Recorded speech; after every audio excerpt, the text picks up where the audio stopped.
Hi, it's Dr. Ron Kaiser here. It's nice to be with you once again.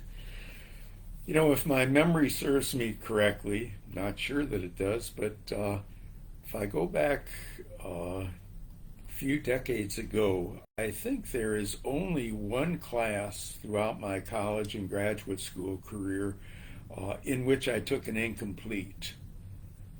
I did go to the course, but I didn't do some of the required work, so it wound up being an incomplete. Um, didn't formally commit to not doing it, but it just happened that way, and I wound up not needing it in order to graduate. As I thought about it afterwards, I realized that hey, this wasn't all that I thought it was going to be. I thought I'd be more interested in the course than it was. And so I procrastinated and procrastinated until it just made no sense to do it. And there were no real negative consequences of it.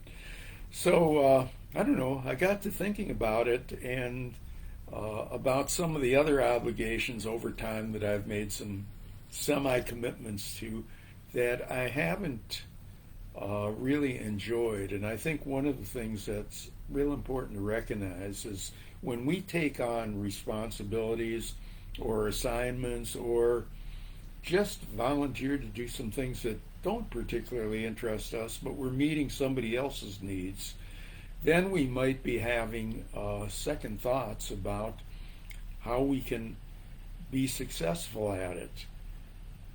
Because we're trying to fit it into something else that we're doing in our schedule, and it doesn't make a whole lot of sense.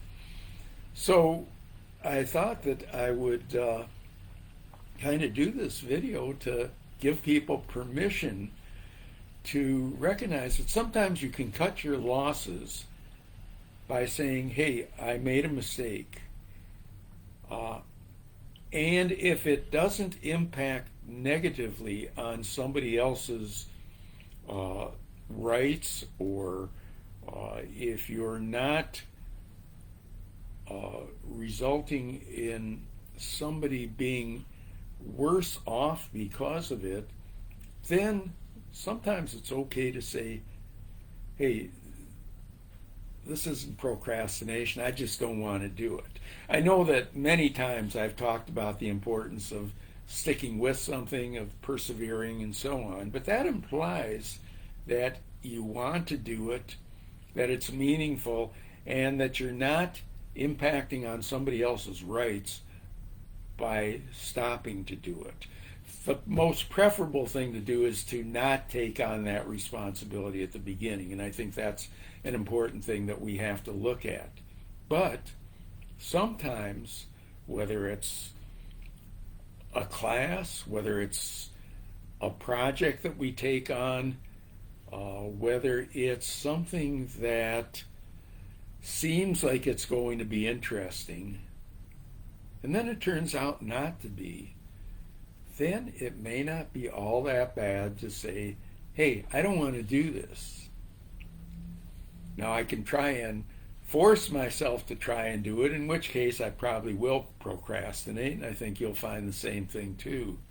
But I do think that it's important that we all give ourselves permission to say, as human beings, we sometimes change our minds, particularly as we get more information about the topic and whether it's something that's of interest to us. Again, if we give our word and somebody else is going to have their rights impacted by us not following through, that's a different ballgame. But in many cases, cutting our losses, saying that we don't want to do something because we've learned a little more about the topic or our interest in it, isn't necessarily procrastination. I wish that I were a better artist, but I've taken a class that I didn't follow through on. I wish that there were other things that I had accomplished. And In some cases, I felt guilty that I didn't. But I've tried to, if it doesn't impact on other people, to learn from those experiences and say, hey, sometimes it's okay to not do what you don't want to do without calling it procrastination.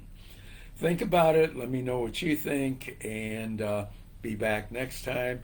Again, this is Dr. Ron Kaiser at the Mental Health Gym and Rejuvenating University, wishing you all a good day and a good week, and hopefully you'll give this topic some thought.